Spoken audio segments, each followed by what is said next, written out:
Hello मेरे प्यारे sister, आज के इस वीडियो के माध्यम से एक बार पुनः आप लोग के बीच हम आ चुके हैं। ये वीडियो बहुत ही ज़्यादा इम्पोर्टेंट है, चाहे वो एएनएम पहले से काम कर रही है कहीं पर उनके लिए, या जो एएनएम 8853 में ज्वाइनिंग किए हैं उन सारे के लिए। खास करके ये जो सबसे ज़्यादा इम्पोर्टेंट रहेगा एएनएम 8853 वाले के लिए, क्योंकि एएनएम 8853 वाले के लिए इसलिए इम्पोर्टेंट है कि अब आपने नौकरी एएनएम का प्राप्त कर लिए, अब आप लोग को ड्यूटी करना है। तो ड्यूटी में क्या करने होते हैं वो इम्पोर्टेंट जानकारी हम आपको यहाँ पर शेयर कर देते हैं, जो कि ऑफिशियल जानकारी है। और ये पीडीएफ हम आपको टेलीग्राम ग्रुप में भी डाल देंगे, जिससे आप लोग अपने पास प्रिंट आउट करा करके या अपने मोबाइल में रखे रहिएगा, क्योंकि आपको इन्हीं की हेल्प करके आप लोग को कार्य करना होगा, क्योंकि यही कार्य एएनएम के द्वारा किए जाते हैं। इसीलिए इस वीडियो को आप लोग गौर से देखिए, थोड़ा लंबा बनेगा लेकिन बिल्कुल रूप से देखिएगा, क्योंकि ये जानकारी आप लोग को रहेंगे तो आप लोग को नौकरी करने में, ड्यूटी करने में किसी भी प्रकार की कोई दिक्कतें नहीं होंगे। जैसे कि आपको बता दूं, संशोधित राष्ट्रीय टीकाकरण तालिका 2022-23, यानी कि 2022 तो अब खत्म हो रहे हैं, 2023 के लिए भी ये टीकाकरण की तालिका है। जो टीकाकरण दिए जाते हैं, टीका दिए जाते हैं, वो आपको जन्म से लेकर के 15-16 वर्ष के बच्चों तक का उन सारे टीकाकरण का यहाँ पर लिस्ट जारी किया गया है। ये लिस्ट हम आपको दिखा देते हैं। 16 वर्ष के बच्चों तक के लिए यहाँ पर लिस्ट जारी किए गए हैं, जिससे कि आपको कोई भी प्रकार की दिक्कतें नहीं होंगी। हम आपको समझा देते हैं कैसे कैसे टीकाकरण लगाना है। चलिए शुरू करते हैं वीडियो को, और सबको शेयर कर दीजिएगा ये वीडियो, क्योंकि ये ड्यूटी वाला है। आप लोग को क्या कार्य करना है, कैसे करना होता है एएनएम को, वो सारी चीज़ हम आपको जानकारी दे रहे हैं। सबसे पहले यहाँ से हम लोग देख लेंगे शिशुओं के लिए, बच्चे के लिए क्या टीका देना होता है, वो चीज़ हम लोग देखते हैं। फिर यानी कि उसके बाद गर्भावस्था में जो महिलाएं होती हैं उनके लिए यहाँ पर हम बात करेंगे। शिशुओं के लिए सबसे पहले हम लोग देखते हैं। तो शिशु के लिए जब से हम लोग देखेंगे तो यहाँ पर देख लो, जन्म के तुरंत बाद, यानी कि जैसे ही जन्म लिए बच्चे, यानी कि 24 घंटा के भीतर आप लोग को टीका लगाना है। कौन सी टीका लगाना है? तो हेपेटाइटिस बी का टीका लगाना है। इसका खुराक क्या होगा? तो जन्म के समय की खुराक, जन्म के समय की जो खुराक होता है उतना ही देना है, और मात्रा रहेगा 0.5 ml। ठीक है, 0.5 ml मात्रा देंगे उसके खुराक में। और कहाँ पर देना है? तो बाईं मध्य के जांघ के आगे और बाहरी हिस्से में। ठीक है, इस चीज़ को आप लोग ध्यान रखिएगा। मेन है यहाँ पर टीका कौन सा? तो हेपेटाइटिस बी, मात्रा 0.5, और स्थान याद रखिएगा। तो बाईं मध्य जांघ के आगे और बाहरी हिस्से में आप लोग को देना है ये टीका, 24 घंटा के अंदर जब जन्म लेते हैं बच्चे तब। ये कंप्लीट हुआ। उसके बाद यहाँ पर दूसरा टीका लगेगा 15 दिन के भीतर, जब जन्म के 15 दिन के भीतर आप लोग को पोलियो का एक टीका लगाना है, जो कि आपको 2 बूंद देना है, ओरल होता है। ठीक है, और मुंह में देना है। ठीक है, ये 2 बूंद देना है। कहाँ? मुंह में देना है, पोलियो का। ठीक है, अब इस खुराक का नाम है जीरो खुराक। उसके बाद जन्म के तुरंत बाद 1 वर्ष की उम्र तक, यानी कि जब बच्चे 1 वर्ष की उम्र तक के हैं, तो उस स्थिति में बीसीजी का टीका लगेगा। अब ये बीसीजी का टीका जो है 0.05 ml लगता है, और बाईं बाह के ऊपरी भाग में लगता है।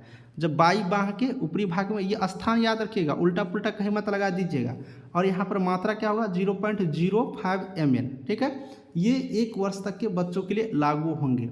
उसके बाद 6 सप्ताह, यानी कि 1.5 माह पर, अब यहाँ पर 1.5 माह पर अब जब बच्चे होंगे, 1.5 माह पर जो लगाने वाला यहाँ पर टीका होता है वो पोलियो होता है, रोटा वायरस होता है, आईपीवी होता है, पीसीवी होता है, और पेंटावैलेंट होता है। इन सारे का खुराक 2 बूंद, 5 बूंद, 0.1 ml, 0.5 ml, 0.5 ml। ठीक है, मिली करके है। और ये आप लोग को ओरल वाला मुंह में देना है, बाकी जो है दाहिने बाह के ऊपरी भाग में देना है। तो इस तरह से ये टीका आप लोग को लगाना है। अगला टीका है 10 सप्ताह पर, यानी कि पहली खुराक के 4 सप्ताह के अंतराल पर, यानी कि 2.5 माह पर। ठीक है, 2.5 माह पर आप लोग को यहाँ पर देने वाला। तो पोलियो, रोटा वायरस और पेंटावैलेंट, ये सारे टीका यहाँ पर लगते हैं। ओरल वाला मुंह में देना है, पहले हम बता दिए हैं, जो कि 2 बूंद, और ये जो है रोटा वायरस ये 5 बूंद लगता है। ये चीज़ आपको देना है। उसके बाद दोस्तों यहाँ पर बात कर लेते हैं 14 सप्ताह पर। 14 सप्ताह पर वही लगेगा, polio, rota virus, IPv, PCV और पेंटावैलेंट। तो पोलियो तो 2 बूंद ओरल होता है, जो कि मुंह में देना है। फिर आपको रोटा वायरस 5 बूंद ओरल होता है, मुंह में देना है। बाकी ये जो खुराक होता है वो 0.1 ml, 5 ml और 5 ml करके देना है, यानी कि 0.5 ml करके ये दाहिने बाह के ऊपरी भाग में देना है। तो ये दाहिने बाह के ऊपरी बाह में ये चीज़ ध्यान रखेंगे, ओरल वाले को मुंह में देना है। उसके बाद दोस्तों 9 माह पर विटामिन ए, एमआर, पीसीवी, ये सारे खुराक देंगे। तो उसके बाद दोस्तों फिर बता दो, ओरल होता है पहली खुराक, जैसे कि विटामिन ए ओरल हुआ, ये मुंह में देना है। एमआर पहली खुराक 0.5 ml, जो कि दाहिने बाह के ऊपरी भाग में देना है। और इस तरह से IPV तीसरी खुराक जो होगा वो आप लोग को बाएं बाजू के ऊपरी हिस्से में देना है। देखिए बाएं बाजू और दाहिने ये दोनों याद रखिएगा, उल्टा पुल्टा मत करिएगा। उसके बाद 16 से 24 माह के बीच में विटामिन A देना है जो कि 2 ml देना है मुंह में। उसके बाद पोलियो बूस्टर खुराक होगा जो कि 2 बूंद देना है मुंह में। और DPT का टीका लगेगा वो आपको इस तरह लगेंगे। तो इस तरह से आप लोग देख सकते हो 16 वर्ष तक के बच्चों के लिए पूरा डिटेल्स है। तो आपको ये स्क्रीनशॉट ले लीजिए या फिर हम टेलीग्राम ग्रुप में डाल देंगे, वहाँ से भी आप लोग जानकारी ले सकते हो। अब ये हो गया। अब यहाँ पर बात करेंगे गर्भवती महिलाओं के लिए। गर्भवती महिलाओं के लिए टीका लगेगा गर्भावस्था के प्रारंभिक महीने में। जब वो गर्भावस्था है, प्रेग्नेंट है, तो पहली महीना में 0.5 मिली लगेगा। मांसपेशी के माध्यम से स्थान कहाँ रहेगा, तो ऊपरी बाह में। उसके बाद TD, ठीक है, TD2 ये लगेगा 1 से 4 सप्ताह के बाद जब प्रेगनेंसी स्थिति में रहेंगे। 5 ml मांसपेशी में लगेंगे ऊपरी बाह में, ठीक है। उसके बाद बूस्टर डोज यदि गर्भ पिछले टीकाकरण के 3 वर्ष के भीतर ठहर गए हो, ठीक है, तो 0.5 ml के लगा सकते हैं ऊपरी बाह में। तो ये चीज़ आप लोग ध्यान रखेंगे और इस तरीके से आप लोग अपना ड्यूटी की टाइमिंग में इस पॉइंट को कवर करके आप लोग यहाँ पर ये जो टीकाकरण है इसका इस्तेमाल करेंगे। एक चीज़ यहाँ पर ध्यान दीजिएगा, दिनांक 1/1/2023 से 9 से 12 माह के आयु के समस्त बच्चों को MRT के प्रथम डोज के साथ साथ IPV के अतिरिक्त डोज बाएं बाजू के ऊपरी हिस्से में दिया जाए। यानी कि इस चीज़ को देखिएगा, जब 9 से 12 माह के बच्चे हो जाएंगे तो MR का जो टीका होगा उसका प्रथम डोज और IPV का जो होगा उसका डोज बाएं बाजू के ऊपरी हिस्से में दीजिएगा। ये 1 जनवरी 2023 से लागू हो रहे हैं। तो इस तरह से आप लोग इसका प्रयोग कर सकते हैं। ये डोज यहाँ पर सरकार के द्वारा जारी किए गए हैं जो कि राष्ट्रीय टीकाकरण तालिका 2022-23 इसे खा जा सकता है। तो दोस्तों हम उम्मीद रखते हैं कि आपने पूरी कंप्लीट जानकारी समझ गए होंगे।